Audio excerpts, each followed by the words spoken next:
നാരായണം നമസ്കൃത്യ നരം ചൈവ നരോത്തമം ദേവീം സരസ്വതീം വ്യാസം തതോ ജയമുദീരയേ. അർത്ഥശാസ്ത്രമിദം പുണ്യം ധർമ്മശാസ്ത്രമിദം പരം മോക്ഷശാസ്ത്രമിദം പ്രോക്തം വ്യാസേനാമിത ബുദ്ധിനാ.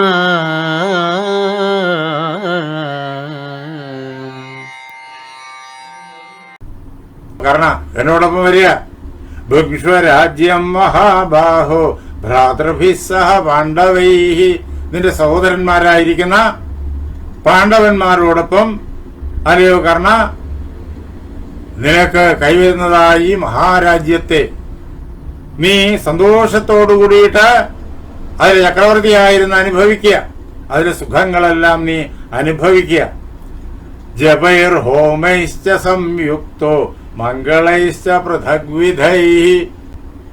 ജപങ്ങൾ എല്ലാം ഭംഗിയായി ചെയ്ത് വിധിപ്രകാരമുള്ള ഹോമങ്ങളെല്ലാം ചെയ്ത് വിധിപ്രകാരമുള്ള മംഗളകർമ്മങ്ങളെല്ലാം ചെയ്ത് അങ്ങനെ ജീവിതത്തെ ധന്യമാക്കിക്കൊണ്ട്, സമൂഹത്തെ ധന്യമാക്കിക്കൊണ്ട്, കുടുംബത്തെ ധന്യമാക്കിക്കൊണ്ട്, ലോകത്തെ ധന്യമാക്കിക്കൊണ്ട് അല്ലയോ കർണ നീ ചക്രവർത്തിയായി, ലോക ചക്രവർത്തിയായി നീ സുഖമായിട്ട് വാഴുക.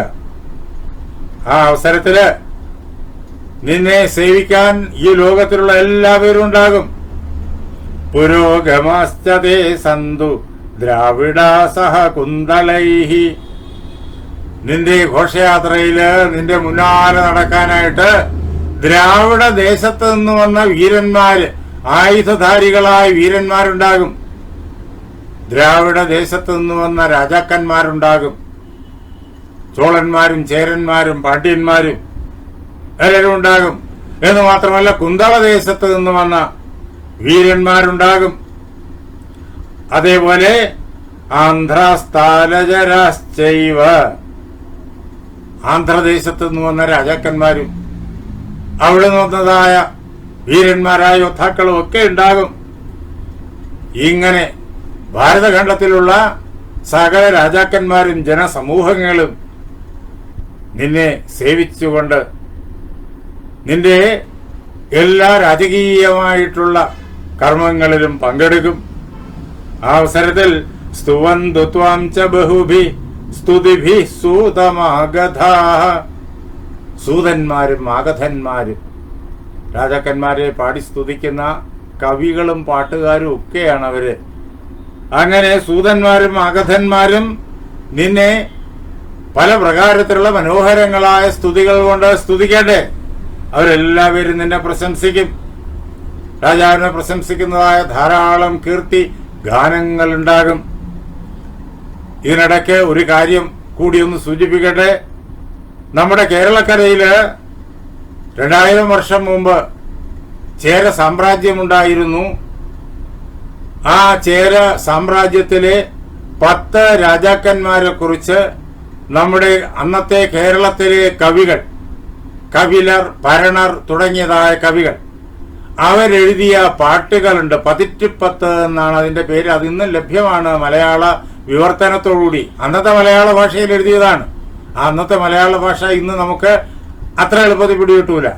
കാരണം മലയാള ഭാഷയുടെ രൂപം മാറിപ്പോയി ഈ 2000 കൊല്ലത്തിനിപ്പുറം. പക്ഷെ അന്നത്തെ കപിലരും ഭരണരും ഒക്കെ അന്നത്തെ രാജാക്കന്മാരെ കുറിച്ച്, കേരളത്തിലെ ചേര രാജ്യത്തിലെ രാജാക്കന്മാരെ കുറിച്ച് എഴുതിയ പാട്ടുകൾ, ഓരോ രാജാവിനെ കുറിച്ചും 10 പാട്ടുകൾ, അങ്ങനെ 10 രാജാക്കന്മാരെ കുറിച്ച് 10 തലമുറകളിലെ കവികൾ എഴുതിയ പാട്ടുകളുടെ സമാഹാരം നമുക്ക് ഇന്നും ലഭ്യമാണ്. 10. അതിൽ ആദ്യത്തെ 10ഉം അവസാനത്തെ 10ഉം നമുക്ക് കിട്ടിയിട്ടില്ല, നഷ്ടപ്പെട്ടു പോയി. 2ാമത്തെ തൊട്ട് 9ാമത്തത് വരെയുള്ള 10കൾ നമുക്ക് ലഭിക്കും. അന്നത്തെ കേരള ചരിത്രം നമുക്കതിലൂടെ നേരിട്ട് കാണാനായി സാധിക്കും. ഇങ്ങനെ വന്തികളായിട്ടുള്ള ആളുകൾ, മിടുക്കന്മാരായിട്ടുള്ള കവികളും പാട്ടുകാരും ഒക്കെ അവര് നിന്നെക്കുറിച്ച് പാട്ടുകൾ എഴുതി നിന്റെ അവദാനങ്ങൾ കീർത്തിക്കും. അവര് നിന്നെ സ്തുതിക്കും. എന്ന് മാത്രമല്ല, വിജയം വസുഷേണസ്യ ഘോഷയന്തു ച പാണ്ഡവാഹ. പാണ്ഡവന്മാര് വസുഷേണന്റെ വിജയം ഘോഷിക്കട്ടെ. പാണ്ഡവന്മാരെ മുഴുവൻ കർണൻ തന്റെ ശത്രുവായിട്ടാണല്ലോ കണ്ടിരിക്കുന്നത്. ആ പാണ്ഡവന്മാര് വസുഷേണൻ ജയിക്കട്ടെ, വസുഷേണൻ ജയിക്കട്ടെ. കർണന് ആദ്യമേ ഇട്ടിരിക്കുന്ന പേര് വസുഷേണൻ എന്നാണല്ലോ. സമ്പത്തോടുകൂടി ജനിച്ചവൻ, കവച കുണ്ടലങ്ങളോടുകൂടി ജനിച്ചവൻ. അതുകൊണ്ടാണ് ആ പേര് വന്നത്. അങ്ങനെ വസുഷേണൻ വിജയിക്കട്ടെ എന്ന് ആരാ ഘോഷിക്കുക? പാണ്ഡവന്മാർ ഘോഷിക്കട്ടെ. സത്വം പരിവൃത പാർത്ഥൈ നക്ഷത്രൈരിവ ചന്ദ്രമാ. നക്ഷത്രങ്ങൾ എങ്ങനെയാണോ ആകാശത്ത് ചന്ദ്രന് ശോഭ പകർന്നുകൊണ്ട് ചന്ദ്രന്റെ സാമ്രാജ്യമായിരിക്കുന്ന വിശാലമായ ആകാശത്തെ മുഴുവൻ അലങ്കരിക്കുന്നത്, ചന്ദ്രന് ചുറ്റുമായി ഇങ്ങനെ അണിയിട്ട് വിരാജിക്കുന്നത്, അതേ പ്രകാരത്തിൽ നക്ഷത്രങ്ങളാൽ തിളക്കപ്പെടുന്ന ചന്ദ്രൻ എന്ന പോലെ പാണ്ഡവന്മാരാലും അതേപോലെ മറ്റെല്ലാ വീരന്മാരാലും ബന്ധുജനങ്ങളാലും സ്തുതിപാഠകന്മാരാലും ചുറ്റപ്പെട്ട്, അല്ലയോ കർണ പ്രസാധിരാജ്യം കൗന്ദേയ, അല്ലയോ കൗന്ദേയ, കുന്തിയുടെ മകനെ, കുന്തിയുടെ മകനാകൊണ്ടാണ് നിനക്ക് ഈ ഐശ്വര്യമെല്ലാം വന്നു ചേരുന്നത്. നീ രാജ്യത്തെ ഭരിച്ചാലും, രാജ്യത്തിന് മുഴുവൻ സൗഖ്യത്തെ പകർന്നാലും, എല്ലാവർക്കും സന്തോഷത്തെ പകർന്നാലും, എന്ന് മാത്രമല്ല കുന്തിയും ചപ്രതി നന്ദയ, നിന്റെ അമ്മയായിരിക്കുന്ന കുന്തിയെ നീ സന്തോഷിപ്പിച്ചാലും, നിന്റെ ഈ പാണ്ഡവ പക്ഷത്തേക്കുള്ള ആഗമനം ഏറ്റവും കൂടുതൽ സന്തോഷിപ്പിക്കുന്നത് അമ്മയായ കുന്തിയെയാണ്. തന്റെ മൂത്ത മകനും തന്റെ ഇളയ മകനും തമ്മിലാണ് ഘോരമായിട്ടുള്ള യുദ്ധം. കുരുക്ഷേത്രത്തിൽ യുദ്ധം നടക്കുകയാണെങ്കിൽ സംഭവിക്കുക, ആ യുദ്ധത്തിന്റെ വിധി നിർണയിക്കുന്ന പ്രധാനപ്പെട്ട സംഭവം അതായിരിക്കും. കുന്തിക്കറിയാം, ഒരമ്മയ്ക്ക് സഹിക്കാവുന്നതിലപ്പുറമാണത്. ആ അവസരത്തില് കർണനും പാണ്ഡവന്മാരെല്ലാവരും ഒരുമിച്ചു എന്ന് വരുമ്പോ, തന്റെ 6 മക്കളും ഒരുമിച്ചു എന്ന് വരുമ്പോ അമ്മയ്ക്കുണ്ടാകുന്നതായ ആഹ്ലാദം അപരിമിതമാണ്. അതാണ് കുന്തിയെ നീ സന്തോഷിപ്പിച്ചാലും. ഈ സംഭവം കഴിഞ്ഞിട്ടാണ് കുന്തി കർണന്റെ സമീപത്തേക്ക് ഗംഗാതീരത്ത് ഓടി വരുന്നത്. നമ്മൾ അത് നേരത്തെ ചർച്ച ചെയ്തിട്ടുണ്ട്. അത് കൃഷ്ണൻ കർണനോട് ഇതെല്ലാം പറഞ്ഞതിന് ശേഷം ആണ് നടക്കുന്നത്. കൃഷ്ണൻ അവിടെ നിന്ന് പാണ്ഡവർക്ക് കൊടുക്കാനുള്ള സന്ദേശവും കുന്തിയുടെ പക്കൽ നിന്ന് വാങ്ങിക്കൊണ്ടുപോയി. ആ പോകുന്ന വഴിക്കാണ് കർണനെ കൂട്ടിക്കൊണ്ടുപോയി ഇതെല്ലാം പറഞ്ഞു കേൾപ്പിക്കുന്നത്. അതിനുശേഷം ആ അമ്മ ചിന്തിച്ചു, യുദ്ധം ഇതാ അനിവാര്യമായി കഴിഞ്ഞിരിക്കുന്നു. അതില് എന്റെ മക്കളുടെ കാര്യത്തിൽ ആരെയും എനിക്ക് കൗരവപക്ഷത്ത് വലുതായി പേടിക്കാനില്ല. ആകെ 3 പേരെ മാത്രമേ ഉള്ളൂ പേടിക്കേണ്ടത്, ഭീഷ്മനും ദ്രോണനും കർണനും. അതിലെ ഭീഷ്മൻ പാണ്ഡവന്മാരെ ഒരു പ്രകാരത്തിലും ഹിംസിക്കുകയില്ല, ദ്രോണൻ പാണ്ഡവന്മാരെ ഒരിക്കലും ഉപദ്രവിക്കുകയില്ല. അവര് 2 പേരിൽ നിന്നും പാണ്ഡവന്മാർക്ക് ഒരിക്കലും ദുഃഖമുണ്ടാവില്ല. പക്ഷെ കർണൻ അങ്ങനെയല്ല. അവന് പാണ്ഡവന്മാര് തനിക്കാര് എന്ന് അറിഞ്ഞുകൂടാ. എന്ന് മാത്രമല്ല, സ്വഭാവം കൊണ്ട് അങ്ങേയറ്റം ക്രൂരനാണ്. അതേപോലെ തന്നെ നീചമായ പ്രവൃത്തികൾ ചെയ്യുന്നവനുമാണ്. അവൻ എന്തും ചെയ്യും. അതുകൊണ്ട് അവനെ കണ്ട് സത്യം അറിയിക്കാം എന്ന് വിചാരിച്ചാണ് കുന്തി ചെന്നത്. അത് ഈ സംഭവത്തിന് ശേഷം കർണൻ ഇവിടെ അറിഞ്ഞു കഴിഞ്ഞിരിക്കുന്നു. ഇവിടെ മാത്രമല്ല, ഇതിനു മുമ്പ് തന്നെ കർണന് കാര്യം മനസ്സിലായി തുടങ്ങി. എപ്പോൾ? ഇതിനു മുമ്പാണല്ലോ സൂര്യൻ കർണന് സ്വപ്നത്തില് ദർശനം നടത്തിയത്.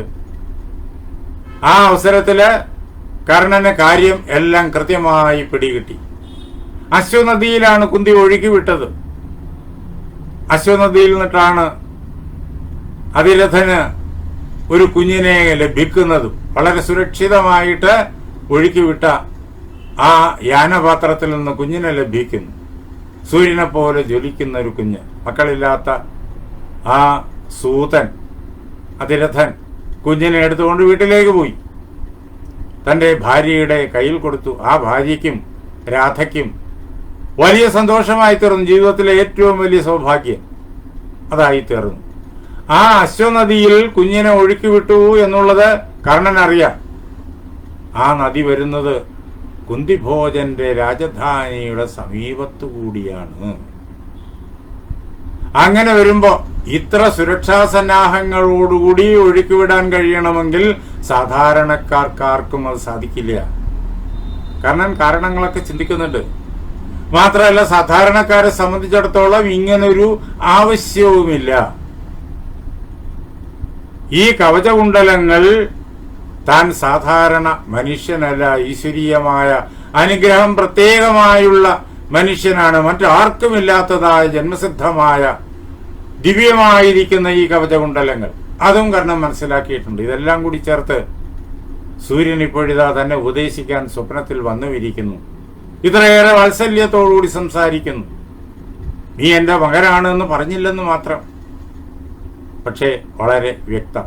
അങ്ങനെ കർണൻ, ബുദ്ധിമാനായ കർണൻ അതെല്ലാം മനസ്സിലാക്കിയിട്ടുണ്ട്. ഇപ്പോഴിതാ കൃഷ്ണൻ നേരിട്ടങ്ങ് പറഞ്ഞു, നീ കൗന്ദേയനാണ്, നീ പാണ്ഡവനാണ്, അതുകൊണ്ട് എന്നോടൊപ്പം നീ വരിക, ഈ ഭൂമിയെ മുഴുവൻ നീ ഭരിക്കുക, കുന്തിയെ സന്തോഷിപ്പിക്കുക.